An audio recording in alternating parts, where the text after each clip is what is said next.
വാൽമീകിയുടെ രാമായണം എവിടെയെങ്കിലും കണ്ടിട്ടുണ്ടോ എന്ന ചോദ്യത്തിന് എന്താണ് ഒരു ഉത്തരം? ഉണ്ട് എന്നാണ് ആൾക്കാർ പറയുണ്ടാവുക, ഇല്ല എന്നുള്ളതാണ് വസ്തുത. വളരെ അപൂർവം മനുഷ്യന്മാരെ അത് കണ്ടിട്ടുണ്ടാവുള്ളൂ. പക്ഷേ നമ്മളെല്ലാവരും അഗാധമായ രാമായണ പാണ്ഡിത്യമുള്ളവരാണ് താനും. അതൊരു തെറ്റൊന്നുമല്ല, അതാണ് എന്ന് പറയാൻ. ദിലീപൻ സാറിന്റെ പുസ്തകം വാൽമീകി രാമായണത്തെ പറ്റിയുള്ള പഠനമാണ്. നമുക്ക് രാമായണം ഇങ്ങനെ ഒരുപാട് കഥകളുടെ ഒരു കാര്യമാണ്. അതിലേറ്റവും മുന്തി നിൽക്കുന്നത് അധ്യാത്മ രാമായണമാണ്, എഴുത്തച്ഛൻ്റെതാണ്. അതിലെ കഥകളാണ്. ഇതിലൊന്നുമില്ലാത്ത നാടോടി കഥകൾ ഒരുപാടുണ്ട്, സീരിയലുണ്ട്, അമർ ചിത്രകഥ ഉണ്ട്, അതുണ്ട്, ഇതുണ്ട്, 108 കാര്യങ്ങളുണ്ട്. അത് വേറൊരു കാര്യം. അപ്പോൾ ഈ വാൽമീകി രാമായണത്തെ സംബന്ധിച്ച് വള്ളത്തോളിന്റെ തർജ്ജമ, വള്ളത്തോളിനെ പോലെയുള്ള ഒരാൾ തർജ്ജമ ചെയ്ത യഥാർത്ഥ രാമായണം എന്നൊന്നും പറയാൻ പറ്റില്ല കേട്ടോ, അങ്ങനെ ഒരു രാമായണമൊന്നുമില്ല.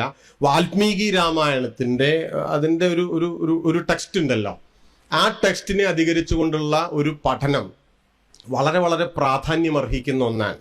യഥാർത്ഥത്തിൽ ഒരു സാഹിത്യ കൃതിയുടെ, ഒരു കലാസൃഷ്ടിയുടെ ഒരു റെലവൻസ് എന്ന് പറയുന്നത് പുരോഗമന കലാസാഹിത്യ സംഘത്തിന്റെ അഭിപ്രായത്തിൽ ആ സാഹിത്യ കൃതി നമ്മുടെ സമകാലീന ജീവിതത്തിന്റെ സമസ്യകളോട്, അതിൻ്റെ വൈരുദ്ധ്യങ്ങളോട്, അതിൻ്റെ സ്വഭാവങ്ങളോട്, അതിൻ്റെ രീതികളോട് ഏതു വിധത്തിൽ പ്രതികരണങ്ങൾ നടത്തുന്നു എന്നതുമായി ബന്ധപ്പെടുത്തിയാണ് ഇരിക്കുന്നത്. ഇന്നത്തെ നമ്മുടെ ഒരു കാലത്തിന്റെ പ്രത്യേകത നിങ്ങളിപ്പോൾ അടുത്ത ദിവസം ശ്രദ്ധിച്ചിട്ടുണ്ടാവും, ഒരു സിനിമയിലെ ജാനകി ജാനകിയായി മാറി.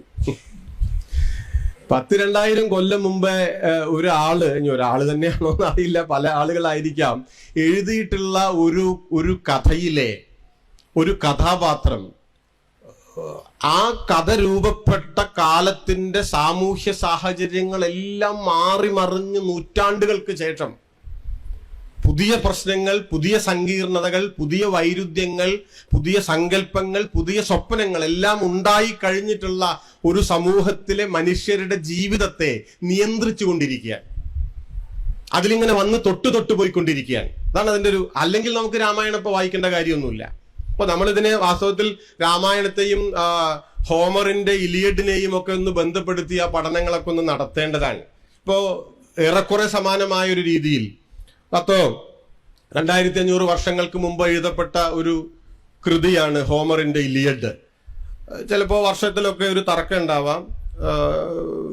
BC 800 എന്നൊക്കെ ഹെറാഡോട്ടസിനെ പോലെയുള്ള ആൾക്കാർ പറയുന്നുണ്ട് ഹോമറിന്റെ ഒരു ജീവിതകാലം ട്രോജൻ യുദ്ധത്തിന്റെ കാലത്താണെന്ന് വേറൊരു അഭിപ്രായമുണ്ട്. അപ്പോൾ വർഷത്തിൽ വ്യത്യാസം ഉണ്ടാവാം. എന്തായാലും ഒരു 2000 കൊല്ലം മുമ്പാണ്, BC-യിലാണ് എന്നുള്ള കാര്യത്തിൽ തർക്കമൊന്നുമില്ല. രാമായണമൊക്കെ എഴുതപ്പെട്ട ഏകദേശം ഒരു കാലത്ത് തന്നെ. പക്ഷെ എന്താണ് അതും ഇതും തമ്മിലുള്ള ഒരു വ്യത്യാസം? അവിടെയും ദേവതകളൊക്കെ ഉണ്ട്. ഇപ്പോ ഒളിമ്പസ് പർവ്വതത്തിന്റെ മുകളിൽ ഇരുന്നു കൊണ്ട് സിയൂസ് ദേവൻ അല്ലെങ്കിൽ അപ്പോളോ ദേവൻ എന്ത് ചെയ്യുന്നില്ല? ആധുനിക ഗ്രീസിലെ ജനങ്ങളുടെ ജീവിതത്തെ നിയന്ത്രിച്ചു കൊണ്ടിരിക്കുന്നില്ല. അതൊരു സാഹിത്യ ചരിത്രത്തിലൊരു കാര്യം മാത്രമായിട്ട് നിൽക്കാൻ. പക്ഷെ നമ്മുടെ ഒരു കാലത്തോ അയോധ്യയിൽ കൊണ്ട് വാൽമീകിയുടെ രാമൻ പിന്നീട് ശ്രീരാമനായി മാറിയ ദൈവം നമ്മുടെ നിത്യജീവിതത്തെ നിരന്തരമായി നിയന്ത്രിച്ചു കൊണ്ടിരിക്കുകയാണ്, അല്ലെ? അതിൽ നിരന്തരമായി ഇടപെട്ടുകൊണ്ടിരിക്കുകയാണ്. നമ്മുടെ നിത്യജീവിതത്തിലെ സ്വാസ്ഥ്യങ്ങളെയും സന്തോഷങ്ങളെയും രാഷ്ട്രീയമായ അജണ്ടകളെയും നിർണയിച്ചു കൊണ്ടിരിക്കുകയാണ്. അതാണ് അതിന്റെ ഒരു വ്യത്യാസം എന്ന് പറയുന്നത്. 4500 കൊല്ലം മുമ്പേ സിന്ധു നദീതടത്തിന്റെ തീരത്ത് നിന്ന് സൈന്ധവ നാഗരികതയുടെ അവശിഷ്ടങ്ങൾ കണ്ടുകിട്ടിയപ്പോ അതിൽ ലിംഗാരാധനയുടെ കാര്യങ്ങളെല്ലാം തന്നെ കണ്ടുകിട്ടിയിട്ടുണ്ട്. 4000 വർഷത്തിനിടയിൽ ഈ നിങ്ങൾ ഭാരതം എന്ന് വിളിച്ചാലും കൊള്ളാം, ഇന്ത്യ എന്ന് വിളിച്ചാലും കൊള്ളാം, ഹിന്ദുസ്ഥാൻ എന്ന് വിളിച്ചാലും കൊള്ളാം, എന്ത് വിളിച്ചാലും കൊള്ളാം, 4000 വർഷത്തിനിടയിൽ നമ്മുടെ സാംസ്കാരികമായിട്ടുള്ള, രാഷ്ട്രീയമായിട്ടുള്ള, ഭൂമിശാസ്ത്രപരമായിട്ടുള്ള എന്തെല്ലാം കാര്യങ്ങളിൽ മാറ്റങ്ങൾ ഉണ്ടായി. പക്ഷേ സിന്ധു നദിയുടെ തീരത്തെ ആ പ്രാചീന മനുഷ്യർ കരുതി പോന്നിരുന്ന, അവർ വിശ്വസിച്ചു പോന്നിരുന്ന ലിംഗാരാധനയെ നമ്മൾ ഉപേക്ഷിച്ചിട്ടില്ല. അതാ ഞാൻ പറഞ്ഞു, സിയൂസ് ഇപ്പൊ അവിടെ ഒരു വിഷയമല്ല, അപ്പോളോ അവിടെ ഒരു വിഷയമല്ല, അഥീന അവിടെ ഒരു വിഷയമല്ല, ഇവിടെ അതൊക്കെ ഒരു വിഷയമാണ്.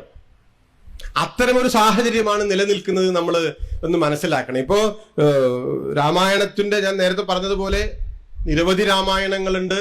ഏഷ്യയിലെ ഏതാണ്ട് എല്ലാ രാജ്യങ്ങളിലും നൂറുകണക്കിന് അല്ലെങ്കിൽ ആയിരക്കണക്കിന് രാമകഥകളുണ്ട്. 10-40 ഭാഷകളിൽ. സംസ്കൃതത്തിൽ മാത്രമൊന്നുമല്ല, സംസ്കൃതത്തിൽ തന്നെ 10-25 തരത്തിലുള്ള വ്യത്യസ്തങ്ങളായിട്ടുള്ള രാമകഥകളുണ്ട്. ഇതെല്ലാം ഉണ്ട്. ആയിരക്കണക്കിന് വെർഷൻസ് ഉണ്ട്. ഈ പറഞ്ഞ ഏഷ്യയിൽ ഏതെല്ലാം രാജ്യങ്ങളിൽ, തായ്ലൻഡിലുണ്ട്, നേപ്പാളിലുണ്ട്, നമ്മുടെ ശ്രീലങ്കയിലുണ്ട്, മ്യാൻമറിലുണ്ട്, ഇങ്ങനെ നിരവധിയായ രാജ്യങ്ങളിലൊക്കെ രാമകഥകളുണ്ട്. രാമൻ സന്ദർശിച്ച സ്ഥലമുണ്ട്, ലക്ഷ്മണൻ സന്ദർശിച്ച സ്ഥലമുണ്ട്, ഇതെല്ലാം ഉണ്ട്.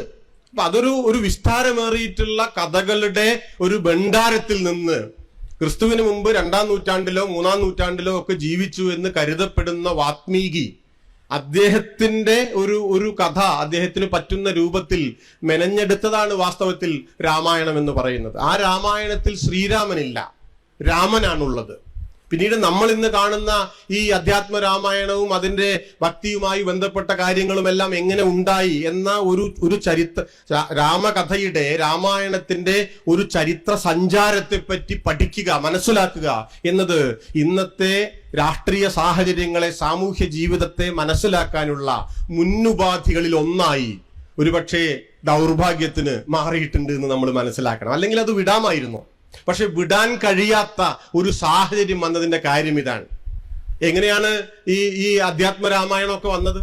ഞാൻ പറഞ്ഞല്ലോ, വാൽമീകിയുടെ രാമായണം എഴുതപ്പെട്ടിട്ട് നൂറ്റാണ്ടുകൾ കഴിഞ്ഞിട്ടാണ് സംസ്കൃതത്തിൽ അധ്യാത്മ രാമായണം വരുന്നത്.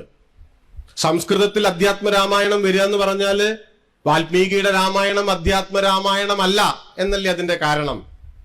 AD 4-ാം നൂറ്റാണ്ടിലാണ് കാളിദാസൻ ജീവിക്കുന്നത്. കാളിദാസന്റെ പ്രഖ്യാതമായിട്ടുള്ള കൃതിയുണ്ട് രഘുവംശം. ഞാൻ പറഞ്ഞല്ലോ, രഘുവംശത്തെ തിരിഞ്ഞൊന്ന് നോക്കുമ്പോൾ അതിന്റെ ഒരു രാഷ്ട്രീയമായിട്ടുള്ള റെലവൻസ് എന്താണ് ഈ സമയത്ത്? തീർച്ചയായിട്ടും സാഹിത്യ ഗുണങ്ങൾ അതെല്ലാം വേറൊരു കാര്യമാണ്, അതുണ്ട്. അതിൽ ചരിത്രത്തിന്റെ ഒരു പഠനം എന്നുള്ള നിലയ്ക്ക് അതിൽ നിന്ന് പലതും പഠിക്കാനുണ്ട്, അതൊക്കെയുണ്ട്. പക്ഷേ രഘുവംശത്തിന് ഈ കാലത്തുള്ള രാഷ്ട്രീയമായ റെലവൻസ് എന്താണ് എന്ന് സാഹിത്യത്തെ, കലയെ, അതുമായി ബന്ധപ്പെട്ട ജീവിതാനുഭവങ്ങളെ വിശകലനം ചെയ്യുന്ന മനുഷ്യർ ആഴത്തിൽ പരിശോധിക്കേണ്ട ഒരു കാര്യമാണ്. അതെന്താന്ന് വെച്ചാൽ, രഘുവംശം എന്ന് പറയുന്നത് സൂര്യവംശ രാജാക്കന്മാരുടെ കഥ പറയുന്ന ഒരു കൃതിയാണ്. വളരെ മനോഹരമായ, ഗംഭീരമായ ഒരു കൃതിയാണ് രഘുവംശം. സൂര്യവംശ രാജാക്കന്മാരാണ്. ദിലീപനിൽ നിന്ന് തുടങ്ങുകയാണ്. ദിലീപനുണ്ട്, അജനുണ്ട്, ദശരഥനുണ്ട്, അജനുണ്ട്, പിന്നീട് ശ്രീരാമനുണ്ട്, കുശനുണ്ട്, അങ്ങനെ നീണ്ടുപോകുന്ന ഒരു വംശാവലി ചരിതമാണ്. നമ്മൾ എപ്പോഴെങ്കിലും ആലോചിച്ചിട്ടുണ്ടോ എന്തുകൊണ്ടായിരിക്കാം 4-ാം നൂറ്റാണ്ടിൽ ജീവിച്ച കാളിദാസൻ തന്റെ കൃതിക്ക് രാമവംശം എന്ന പേരിടാതെ പോയത്? രാമകഥ, രാമഭക്തി ഇന്ത്യൻ പാരമ്പര്യത്തിന്റെ, ഭാരതീയ പാരമ്പര്യത്തിന്റെ തുടക്കം മുതൽ ഒഴിച്ചുകൂടാനാകാത്ത ഒരു സാംസ്കാരിക ധാരയാണ് എന്ന രാഷ്ട്രീയ പ്രചരണം ഇന്ന് നടന്നുകൊണ്ടിരിക്കുന്ന ഒരു കാലത്ത് എന്തുകൊണ്ട് ഇന്ത്യ കണ്ട എക്കാലത്തെയും വലിയ കവികളിൽ ഒരാളായ കാളിദാസൻ തന്റെ കൃതിക്ക് രാമകഥ എന്ന പേര് നൽകിയില്ല എന്ന ചോദ്യം സാഹിത്യത്തിന്റെ പുറത്ത് സഞ്ചരിക്കുന്ന ഒരു ചോദ്യമാണ്. അതൊരു രാഷ്ട്രീയ ചോദ്യമാണ്. അതിന്റെ കാര്യം ഇത്രയേ ഉള്ളൂ. രാമൻ വിഷ്ണുവിന്റെ അവതാരാണെന്ന് രഘുവംശത്തില് ഒരു സ്ഥലത്തേക്കിന് പറഞ്ഞു പോകുന്നുണ്ട്. പക്ഷേ രഘുമഹാരാജാവിനാണ് അവിടെ പ്രാധാന്യം. ഇന്ദുമതി സ്വയംവരത്തിന്റെ സമയത്ത് ഇന്ദുമതി ഇങ്ങനെ വരണമാലിയായിട്ട് രാജാക്കന്മാരുടെ മുമ്പിലൂടെ കടന്നു പോകുമ്പോ തോഴി പറയുന്നുണ്ട്, ഓരോ രാജാവിന്റെ അടുത്തെത്തി അങ്ങനെ ഇന്നാൾ ഇന്ന രാജ്യത്തെ രാജാവ്, ഇന്നാൾ ഇന്ന രാജ്യത്തെ രാജാവ് എന്നിങ്ങനെ പറയുമല്ലോ. അപ്പോ ഈ രഘുമഹാരാജാവിന്റെ അടുത്തെത്തുമ്പോ തോഴി പറയുന്ന ഒരു കാര്യം എന്താന്ന് വെച്ചാൽ, ഈ ആകാശത്ത് നക്ഷത്രങ്ങൾ, ഓർമ്മയെന്നാണ്, ചിലപ്പോ അങ്ങനെ തന്നെ ആയിക്കൊള്ളുന്നില്ല കേട്ടോ, നല്ല വായിച്ചു പഠിച്ചിട്ടുണ്ട്. ആകാശത്ത് നക്ഷത്രങ്ങൾ, താരകങ്ങൾ, താരാഗണങ്ങൾ ഇങ്ങനെ പലതുമുണ്ട്. പക്ഷേ രാത്രി അറിയപ്പെടുന്നത് ചന്ദ്രന്റെ പേരിലാണ് എന്നാണ്. അതുപോലെ ഭൂമിയിൽ രാജാക്കന്മാർ അനവധിയുണ്ടെങ്കിലും ഭൂമി അറിയപ്പെടുന്നത് രഘുമഹാരാജാവിന്റെ പേരിലാണ് എന്നാണ് തോഴി ഇന്ദുമതിയുടെ ചെവിയിൽ പറയുന്നത്. ആ രഘുമഹാരാജാവിനെയാണ് എന്താ പറയാ അവര് വരണമാല്യം ചാർത്തുന്നത്. ഞാൻ പറഞ്ഞു വരുന്നത് ഇതായിരുന്നു ഒരു അനുഭവം. പിന്നെ എപ്പോഴാണ് രാമൻ ശ്രീരാമനായത്? ഭക്തി നമ്മുടെ സാമൂഹ്യ ജീവിതത്തിന്റെ അടിത്തറയാണ് എന്ന ഒരു ധാരണയുണ്ടായത് അത് ഒരു AD 6-ാം നൂറ്റാണ്ടിലൊക്കെ ഉത്ഭവിച്ചിട്ടുള്ള ഭക്തി പ്രസ്ഥാനത്തിന്റെ കാലത്തോടു കൂടിയാണ്. ആ സമയത്ത് എന്താണ് ഉണ്ടായത്? അപ്പോഴേക്ക് വാൽമീകിയുടെ രാമായണമൊക്കെ പുറകിലേക്ക് പോയി. അതിനു പകരം സംസ്കൃതത്തിൽ തന്നെ രചിക്കപ്പെട്ട അധ്യാത്മ രാമായണം മുമ്പിലേക്ക് വന്നു. ആ അധ്യാത്മ രാമായണത്തെ അധികരിച്ചുകൊണ്ട് ഈ ഭക്തി പ്രസ്ഥാനത്തിന്റെ കാലത്ത് ഇന്ത്യയിലെ വിവിധ ഭാഷകളിൽ ഭക്തിയെ കേന്ദ്രമാക്കിക്കൊണ്ടുള്ള രാമായണങ്ങൾ രചിക്കപ്പെടുകയാണ്. അതിലൊന്നാണ് നമ്മുടെ എഴുത്തച്ഛന്റെ അധ്യാത്മ രാമായണം, കമ്പന്റെ തമിഴിൽ കമ്പരാമായണം, തുളസീദാസന്റെ രാമചരിതമാനസം. അപ്പൊ നാം മനസ്സിലാക്കേണ്ട ഒരു കാര്യം എന്താ? ഭക്തി എന്ന് പറയുന്നത് ഭാരതീയ പാരമ്പര്യത്തിന്റെ സാമൂഹ്യ ജീവിതത്തിന്റെ അടിത്തറയായി എല്ലാ കാലവും നിലനിന്നിരുന്ന ഒരു കാര്യമല്ല. പിന്നെയോ മധ്യകാലത്ത് രൂപപ്പെട്ട സവിശേഷമായ ഫ്യൂഡൽ ബന്ധിതമായ സാമൂഹ്യ ജീവിതത്തിന്റെ ഒരു ക്രമമായാണ്, ഒരു ഉൽപ്പന്നമായാണ് ഭക്തി രൂപപ്പെട്ടത്, ഭക്തി പ്രസ്ഥാന രൂപം കൈവരിച്ചത്. ഇന്ന് നാം മനസ്സിലാക്കേണ്ട ഒരു കാര്യം എന്താ? വേറെ ഒന്നുകൂടി ഉണ്ട്. ഇപ്പോ ഒരു ഒരു ഒരു നമ്മൾ ഈ മിഡിൽ ഏജ് എന്നൊക്കെ പറയുന്ന ഒരു കാലം, ഡൽഹി സുൽത്താനേറ്റിന്റെ കാലം, പിന്നീട് മുഗൾ വംശത്തിന്റെ കാലമൊക്കെ വരുന്നുണ്ട്. ആ കാലത്ത് ഇസ്ലാം മുന്നോട്ട് വയ്ക്കുന്ന ഏകശിലാത്മകമായ ദൈവസങ്കല്പത്തിനു പകരമായി ഒരു രാമരാജ്യ സങ്കല്പം മുന്നോട്ട് വെക്കാൻ കൂടി ഭക്തി പ്രസ്ഥാനത്തിന് സാധിക്കുന്നുണ്ട്. നാം ഇപ്പോൾ എന്താണ് മനസ്സിലാക്കേണ്ടത്? ഭവഭൂതിയുടെ ഒക്കെ ഭവഭൂതി 8-ാം നൂറ്റാണ്ടിലാണ്. ഭവഭൂതിയുടെ രാമനൊന്നും നമ്മൾ ഈ കർക്കിടക മാസത്തിൽ വായിക്കുന്ന രാമനല്ല. ഞാൻ സഭയില്ലാത്തതുകൊണ്ട് അത് വിശദീകരിക്കുന്നില്ല. നാം മനസ്സിലാക്കേണ്ടുന്ന ഒരു കാര്യം, ഓരോ സവിശേഷമായ സാമൂഹ്യ സാഹചര്യങ്ങളിൽ ആ സാഹചര്യങ്ങൾക്ക് അനുകൂലമായ മൂല്യബോധങ്ങൾ ഉണ്ടാകും.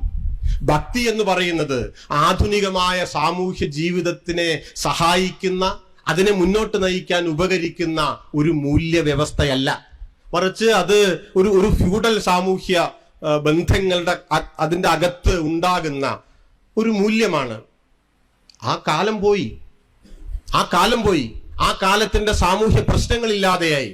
ഇപ്പൊ പുതിയ പ്രശ്നങ്ങളാണ്, പുതിയ കാലമാണ്, പുതിയ വൈരുദ്ധ്യങ്ങളാണ്.